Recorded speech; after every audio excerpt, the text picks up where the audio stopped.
ত্রিপুরা উত্তর জেলার কিছু কিছু প্যাথোলজি ল্যাবরেটরিতে চলছে মাফিয়াগিরি। হেনস্থা মহকুমা শাসক সহ রোগীর পরিবার পরিজন। জানা যায়, ত্রিপুরা উত্তর জেলার ধর্মনগর শহরের হাসপাতাল রোড এলাকায় অবস্থিত অজন্তা ড্রাগসে ডাক্তার দেখানোর জন্য যান ধর্মনগর অগ্নি নির্বাপক দপ্তরে কর্মরত সঞ্জয় দেবনাথ ওনার অসুস্থ মাকে নিয়ে। তিনি চিকিৎসক মনোজ দেবনাথকে সেখানে দেখাতে গেলে অজন্তা ড্রাগসের একদম পাশে থাকা প্যাথোলজির এক কর্মচারী প্রথমেই তাদের কাছ থেকে রিপোর্ট নিয়ে সেটি দেখে এবং রিপোর্টটি অন্য এক প্যাথোলজি হওয়াতে প্যাথোলজির ওই কর্মচারী সঞ্জয় দেবনাথকে বলে দেয় এই রিপোর্ট দিয়ে সে এখানে ডাক্তার দেখাতে পারবেন না। যেখান থেকে তিনি রিপোর্ট নিয়েছেন সেখানে গিয়ে ডাক্তার দেখানোর জন্য অজন্তা ড্রাগসে ডাক্তার দেখাতে গেলে তাদের প্যাথোলজিতেই টেস্ট করাতে হবে। প্যাথোলজি কর্মীর এই কথা শোনার পর সঞ্জয় দেবনাথ তাকে জিজ্ঞেস করেন কেন ডাক্তার দেখাতে পারবেন না তিনি। এই ধরনের কোনো আইন আছে? ডাক্তার যেখানে রোগী দেখবে সেখান থেকেই পরীক্ষা করাতে হবে। পরে ব্যর্থ হয়ে সঞ্জয় দেবনাথ ওনার অসুস্থ মাকে নিয়ে ডাক্তার দেখাতে না পেরে বাড়িতে নিয়ে আসেন। এমনটাই অভিযোগ করে বললেন অগ্নি নির্বাপক দপ্তরে কর্মরত সঞ্জয় দেবনাথ। 7-8 দিন আগে আমার মা অসুস্থ, এখানে নিয়ে ডাক্তার দেখাইছিলাম ডক্টর মনোজ দেবনাথ। এরপরে এনে কিছু রিপোর্ট টেস্টের লাগিয়ে দিছিল আর কি।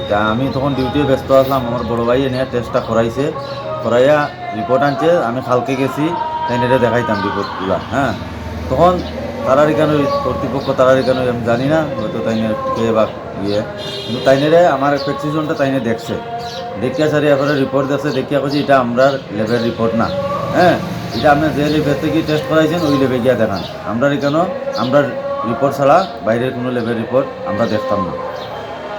হ্যাঁ, এরপরে আমি অনেকবার রিকোয়েস্ট করছি, করার পরেও তাইনে আমার কোনো কথা শুনতে রাজি নাই। আমার মাও রিকোয়েস্ট করছে, অসুস্থ মানুষ হইয়া গিয়া, কিন্তু তাই কোনো রিকোয়েস্ট ইয়ে করছে না। ডাক্তারের সাথে কি আপনাদের দেখা করতে দিয়েছিল? না, ডাক্তারের সাথে আমরা দেখা করতে কোনো মতেই আমরা পারছি না দেখা করতাম।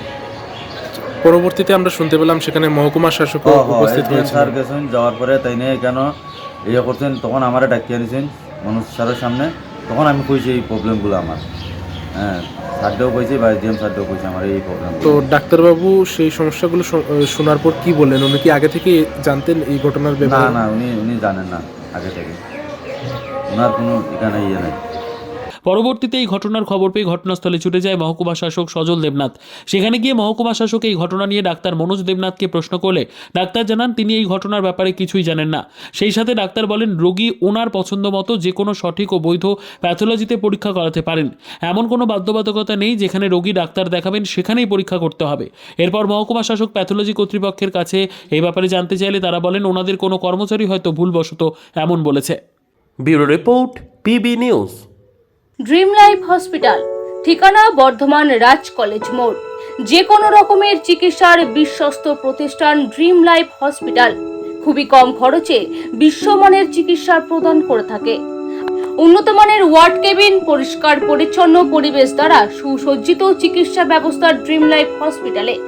বিদেশি মেশিন দ্বারা আইসিইউ, অপারেশন থিয়েটার এবং প্যাথোলজি ল্যাব 24 ঘন্টায় নিয়োজিত। এছাড়াও স্বাস্থ্য সাথী কার্ডেও পরিষেবা প্রদান করা হয়। উন্নত মানের পরিষেবা প্রদান করার জন্য আমাদের ডাক্তারবাবু, মেডিকেল স্টাফ এবং সিস্টাররা সকলেই বদ্ধপরিকর। যোগাযোগ করুন 7319525110 অথবা 9734762221 এই নম্বরে।